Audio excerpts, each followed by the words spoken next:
30 বছর আগে চালের দাম ছিল 8 টাকা কেজি, এখন চালের দাম হচ্ছে 35 টাকা কেজি।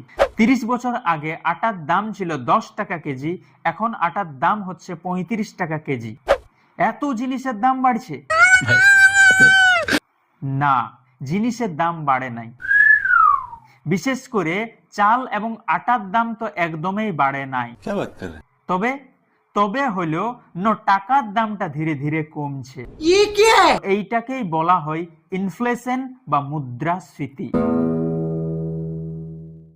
সরকার প্রত্যেক বছর কিছু পরিমাণ টাকা ছাপে মার্কেটে ছেড়ে দেয়, তখন ধীরে ধীরে মার্কেটের টাকার পরিমাণটা বাড়ছে।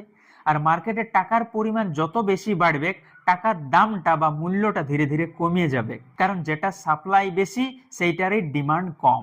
আমাদের এভারেজ ইনফ্লেশন রেট হচ্ছে 6%, মানে প্রত্যেক 12 বছরে আমাদের মার্কেটের টাকাটা ডবল হয়ে যায়।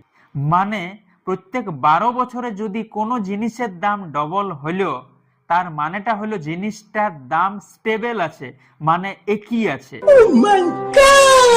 এরপর বলো, 30 বছর থেকে এখন পর্যন্ত চাল এবং আটার দাম বাড়েছে, কমেছে, না একই আছে?